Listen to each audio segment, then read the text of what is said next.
everyone. Welcome to this episode of Halva for the Heart, Dying and Grieving in Diaspora.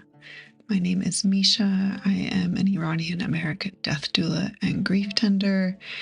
And today on the podcast, we are going to be talking about something a bit heavier. If you're listening in real time, this episode is coming out during the 6th year anniversary of what is known as Bloody Aban. And we'll be talking about Bloody Aban, what it was, how it's affected us as an Iranian community, and what it means to grieve in diaspora. This episode is particularly important because I think many of us in diaspora, in the Iranian diaspora, and likely those in Iran as well, including myself, never really got the chance to process the grief of Bloody Aban. It was something that wasn't really addressed as a community, and it feels like it's sitting there in my body. I can feel it in my body waiting to be acknowledged and processed. So I hope this is an invitation to do just that for all of us. So for those who don't know, Bloody Aban is the name for a brutal massacre that happened in Iran in November 2019. Aban is the name of the month. So in the Iranian calendar, we are currently in the month of Aban, which if you downloaded my Iranian holiday guidebook for this month, the holiday of Aban, I go into detail about what this month means, and it's the month of water. So if you're looking for more context around the symbolism of the month, that's available. But in today's episode, specifically, Bloody Aban refers to November 15th to the 21st. It's a 6-day period in 2019. That was a brutal crackdown on protesters in Iran. It started with a protest against overnight gas price increase. People took to the streets because the price of gas nearly doubled overnight, I think it was. And it started out specifically about gas prices, but it quickly evolved to be an anti-regime protest in general. And people were chanting things that were calling for the end of the Islamic Republic. And I remember that day when I saw the news about the protest starting, and protests are not uncommon in Iran. People are often protesting about the prices of things. Unions protest a lot about getting their pensions and things like that. Seeing protests about prices, economic struggles isn't uncommon. And so I didn't really think much of it when I first saw it. I thought it would last a week, maybe 2, and then things would die down. But what was different with this was that the following day, the second day, November 16th, the government of Iran shut off the internet completely, nationwide. There was no internet access coming in, so we couldn't get any information in or out of Iran for 5 days. And that was terrifying. When I found out that the internet had been cut off, that was really scary. That was really scary because we didn't know, because that had never happened before. And so we didn't know what that meant. And we knew it likely meant that protesters are being targeted and they didn't want the world to know about it. Also, the argument that, the protest started in one part of the country, but because of the internet and social media, protests were starting to pop up in different cities across the country. And so I think they wanted to like nip that in the bud. But it basically gave the government a protection and shield to get away with murder. So yeah, I just remember those 5 days of really checking my phone repeatedly, trying to find some news, and there was very little trickling out of Iran. And it was just really scary. When the internet finally came back on November 22nd, there still wasn't like clear reporting because people across the country didn't know what was happening in other cities. And so it took several months. It took several months to find out the death toll. I mean, we still don't know the exact numbers. So it just kind of like trickled out. The numbers started trickling out. First it was dozens, and then it was hundreds. And the latest number now is about 1,500 people were murdered by the regime during those 5 days in the darkness of the internet blackout. And I think part of the reason why it's been so difficult to process this grief is because of the patchy news and the inconsistent news and kind of the confusing reports and the rumors. And,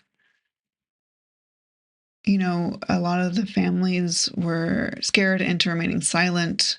A lot of reports of like bodies being withheld from families, which is a common tactic used by the regime. And so it's hard to really know what happened and really kind of wrap your head around the truth and the impact of it all. Especially being in diaspora and being abroad, it was really challenging to not really, I've never been to Iran. I've never lived in Iran. I can understand from like an intellectual perspective that there are economic issues and struggles in the country, but I've never lived them. And so not really understanding the environment, the desperation that the people are in personally in Iran, and being just kind of removed from it. So knowing that like something horrible happened, but not really understanding the context, not knowing the details of what happened. And I think a big part of it was also like not having people around me who even knew that was happening at all.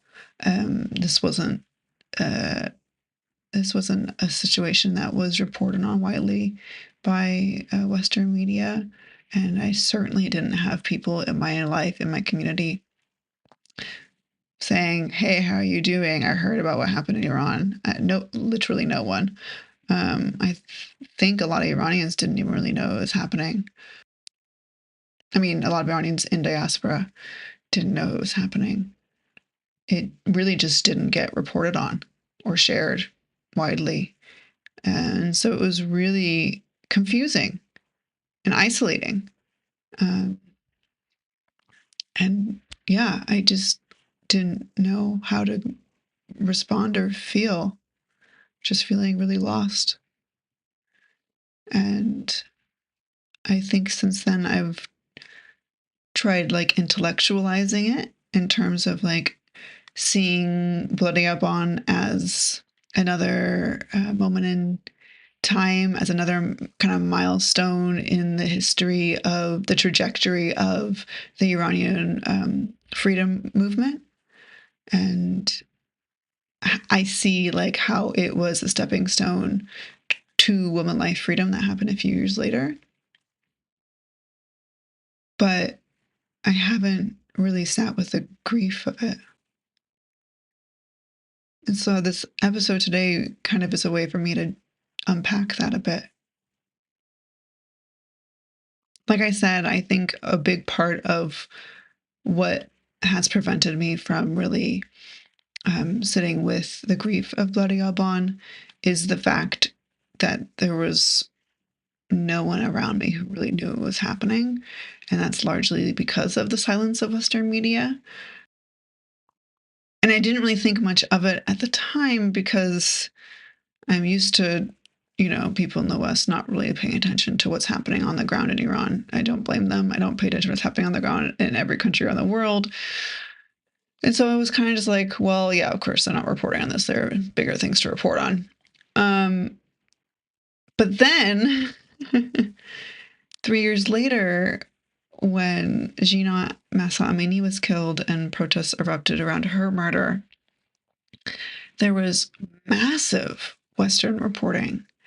And I realized how orientalist, I mean, I knew this already, but it was just kind of like, it was more painful to realize like how orientalist Western media is, and that like, oh, protests about fighting against mandatory hijab fit neatly into the Western Orientalist framework that, Iranian women need to be saved from oppressive Muslim men, and that protests around gas prices isn't sexy enough to report on, even though both movements were fundamentally about the same thing. They were about fighting against the Islamic Republic as a regime and calling for its end.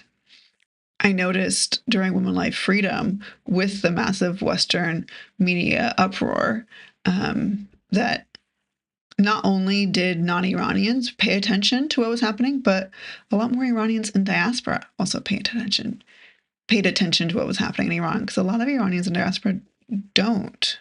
It's too triggering. It's too traumatic. It's as a form of survival, they can't be inundated with the news coming out of Iran. And I understand that. I'm not blaming anyone. But what that meant is that for those of us who were paying attention, who did see the news about Bloody Aban, we didn't even have other Iranians around us who knew what was happening that we could grieve with. We could talk to about how we were feeling and kind of process what was going on. So there were a lot of layers to this as someone in diaspora who knew what was happening, or at least trying to pay attention to what's happening in Iran. It felt very lonely and isolating, not having Iranians around me or anyone around me paying attention, not having people who I could relate to about what was going on, the internal struggle of fear of not knowing what's going to happen, and real panic and concern. And then, like I said, the confusion around what actually happened even after the internet was turned back on. The numbers just weren't documented in a way that could be reported. What I learned living through Women Life Freedom in the diaspora was that having community spaces and grief spaces specifically for Iranians was so important, so important to move through that movement in a way that wasn't harmful to my well-being. And I was able to use those same skills to cope with the war on Iran early this year when Israel bombed Iran. When that happened, I was like, okay, I know how to gather with my people. I know how to protect my energy and how engaged I can be and not be consumed by fear. And those are all things I could have learned earlier if there was a community for me to tap into. And it makes me wonder how much grief we're really carrying that hasn't been processed, that we could have processed so much sooner. Because, Bloody Aban, while why it's called Bloody Aban, it was very violent and bloody. It certainly wasn't the first time in our collective Iranian history that the regime massacred dozens and hundreds of people. And I'm not sure if that of those previous ones were processed either. So as I'm just speaking this out loud, I'm noticing in my body when I talk about women life freedom, or I talk about the war between Israel and Iran earlier this year, I notice a bit more softness in my body, compassion, gentleness, vulnerability. And when I speak of Bloody Aban, I feel a hardening, a fear, um, clenching in my stomach. Someone asked me recently, but why do we need to process grief? And at first I was like, what kind of question is that? But I think it's a valid question the more I sit with it, because I think so many of us, especially people of the global majority who have long histories of trauma, generational and ancestral, I think we've gotten used to not processing the grief and living in this hardened, clenched mode, this survival mode, and avoiding confronting the grief because we're too scared and we don't see the point and we're focused on surviving. I made a post recently on Instagram saying that I grieve for those who can't, because I recognize that as someone in diaspora, I'm in a place of privilege. I am safe enough to not have to live in survival mode. And with that comes a bit more spaciousness, a bit more ease. And in that space and in that ease, I feel safe enough to confront the ancestral grief and trauma. And by confronting it and processing it and sitting with it, like I said, I feel softer in my body. I feel more compassionate for those around me and myself. I'm able to think more clearly and not be so reactionary. I'm able to just speak and live from a place that offers more grace to everyone who is struggling,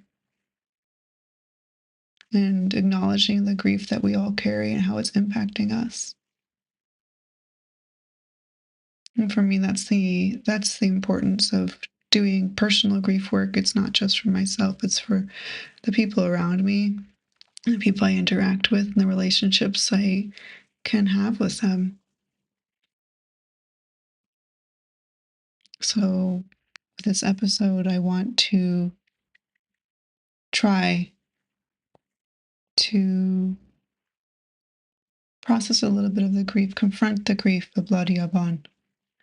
You know, I hosted a Dardadel session earlier this week around the theme of Bloody Aban. And when I shared the topic in our group chat, a few people said that they're not in a place that they can do this work. And we ended up not doing the ritual. I had planned on doing a grief ritual together, and not enough people came to do it. And I think that really speaks to where we're at, you know, even those of us who want to talk about our Iranian grief, who have signed up for Dardadel, even something like this feels too heavy. This feels too heavy, especially in this moment. And that's okay. I just want to say to those who chose not to come, that's okay. This grief will still be there in years to come, whenever you or we are ready to turn towards it and sit with it. But I wanted to use this opportunity to kind of just share the stories of a few of the people who were killed in Bloody Aban that I read about recently through the Abdurrahman Boruman Center for Human Rights in Iran. They have a website, iranrights.org, and they are putting together an incredible project, truly, truly incredible project. They are mapping the suppression of protesters in Iran from the start of the Islamic Republic in 1979. And you can look at the map, and it includes suppression of protests in Iran as well as abroad, and you can organize it by year. And so through their database, I was able to narrow down. You can go to their website, I'll link in the show notes. Go to 2019 and zoom in, and you can see that they have listed some of the people who were killed. You know, it's estimated that 1,500 people, I said, about, killed during Bloody Aban. And the Abdurrahman Boruman Center for Human Rights in Iran, they have documented like 100 or so.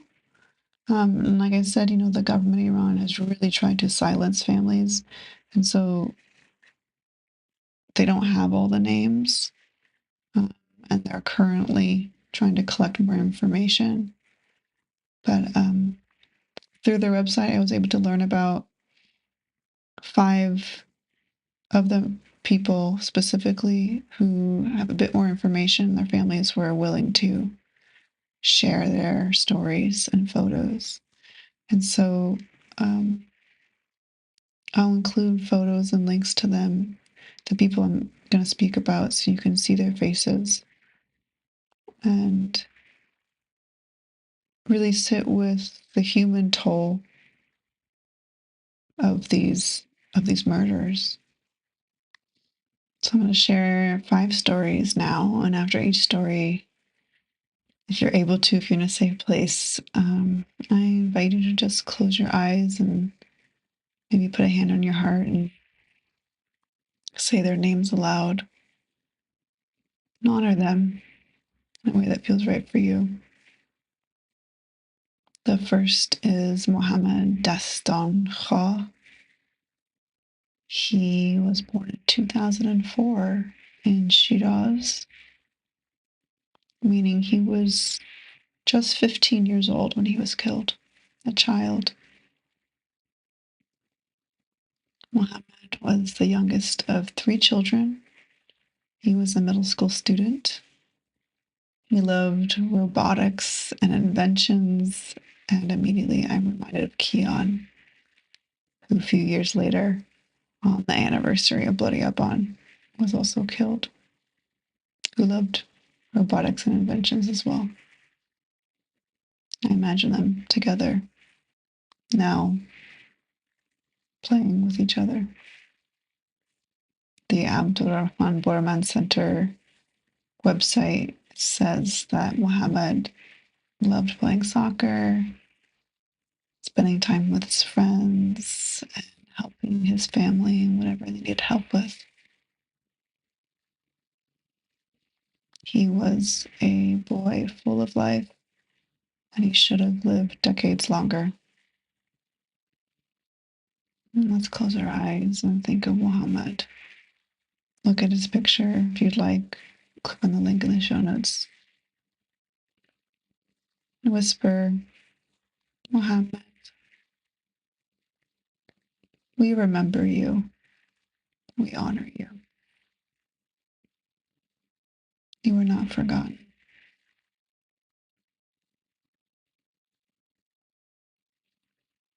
Mm.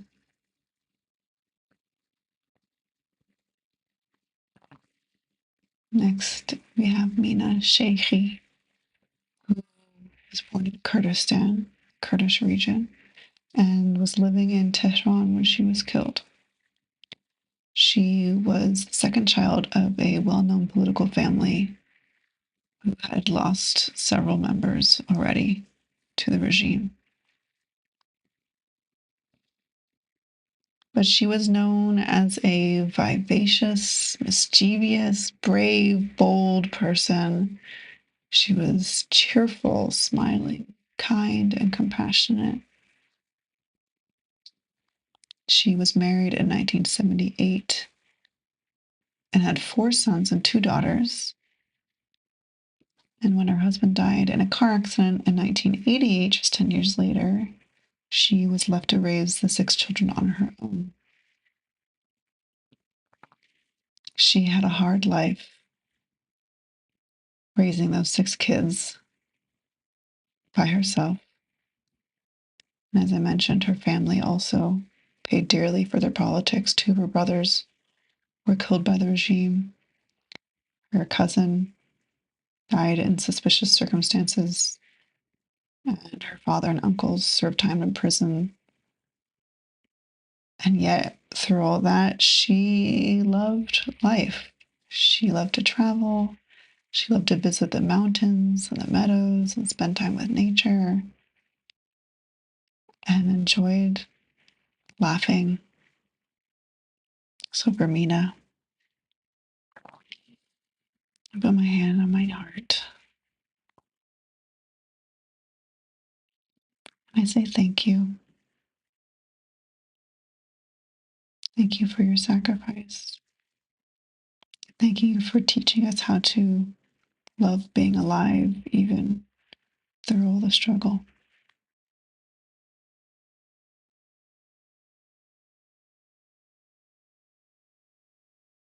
The next martyr I'm sharing about was named Mohsen Mohammadpour.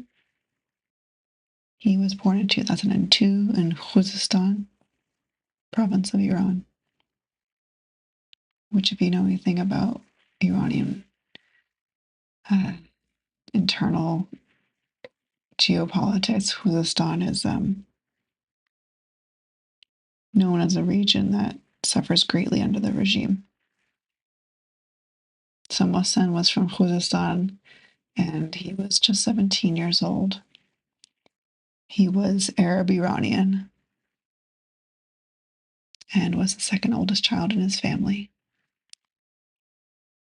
He worked as a mason and collected recyclables to help support his household and pay for his own education. His friends remember him as cheerful, energetic, and an avid soccer player. This is a young kid who grew up in impoverished part of the country, likely faced discrimination for being of the Arab minority, and worked hard for his family and for his education, and took to the streets to demand fairness, really. And was killed for it. If you're able to look at the picture of Mohsen, maybe you can close your eyes and imagine his face. He was just a teenager who loved soccer and wanted a better life. Mohsen, we remember you. We honor you. And we're so sorry.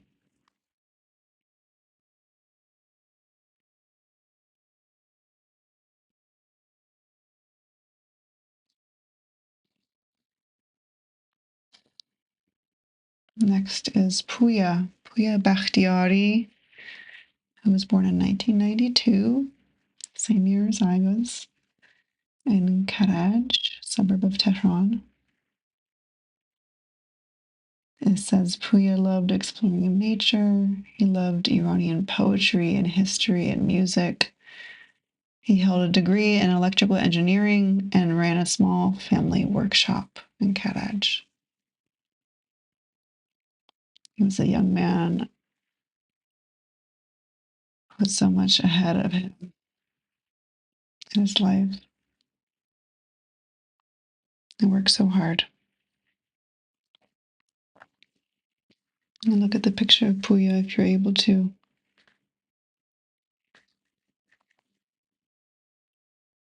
I think of how we were born the same year and he never made it to the age that I am now. I thank you, Puya,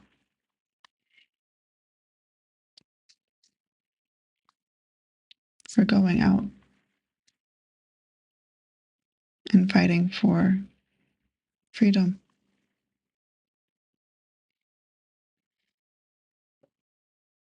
I'm sorry I couldn't be there with you.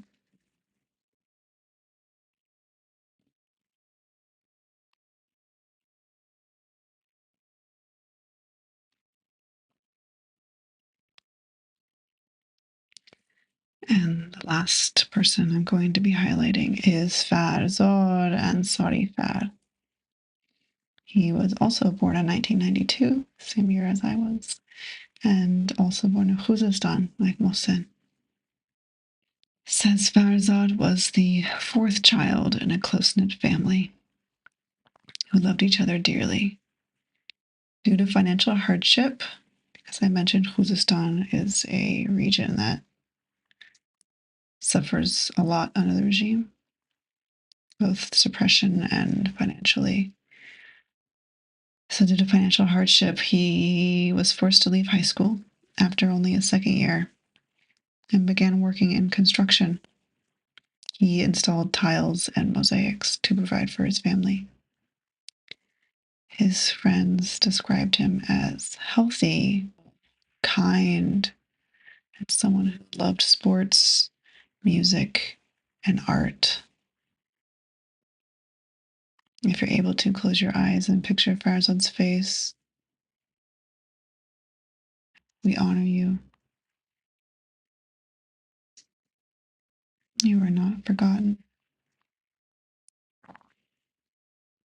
You deserve so much more.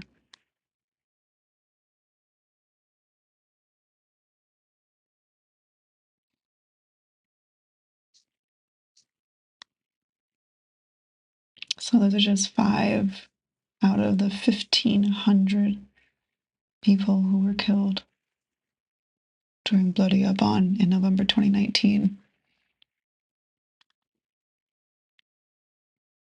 There were hundreds more who were killed, and there are dozens more on the website that you can check out.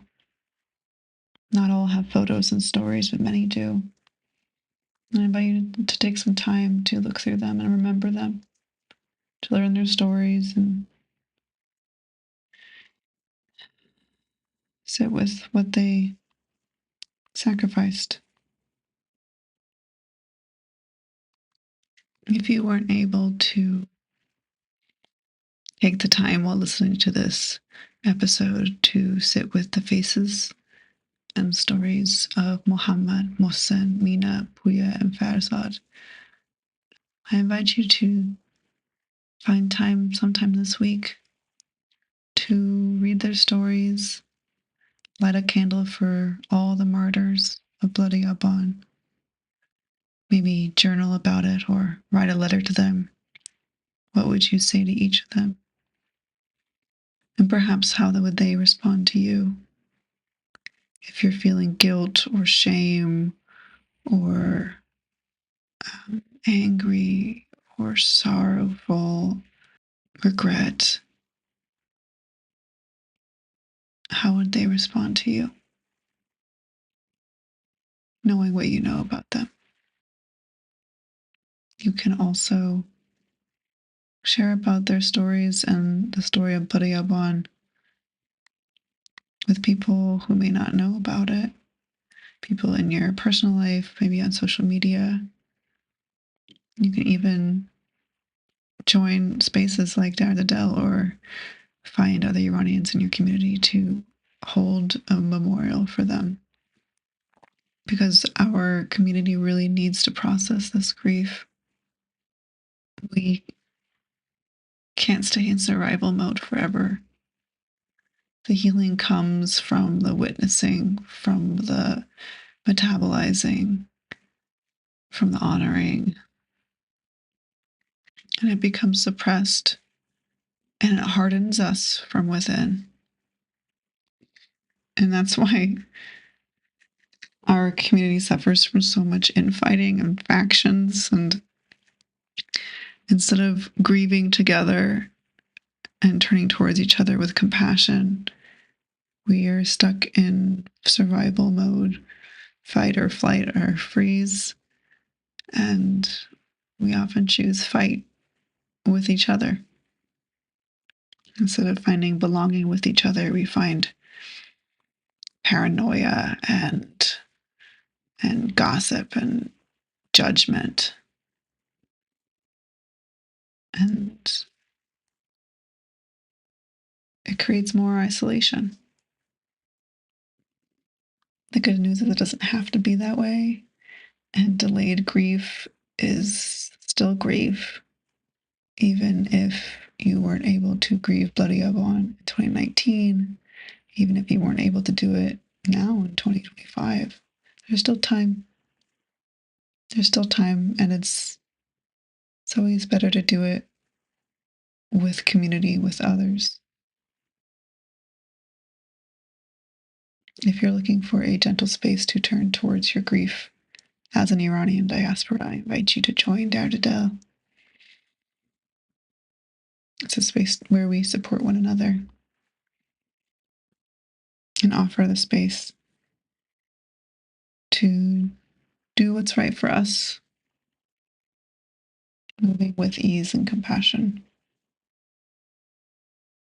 So I want to close this episode with one final blessing for the martyrs of Bloody Aban and the lives that we are choosing to honor and not forget. If you're able, I invite you to close your eyes, put your hand on your heart. You're welcome to repeat after me if you'd like. To the martyrs of Bloody Aban, your deaths were not in vain. Thank you for fighting for our freedom. I will continue your fight from where I am.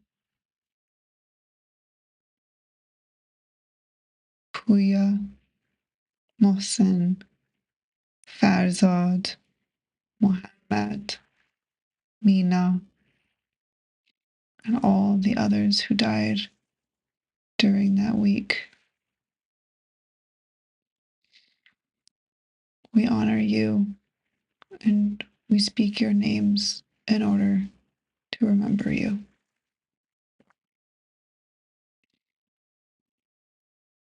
May justice come one day. May your families be held in love and compassion through their grief.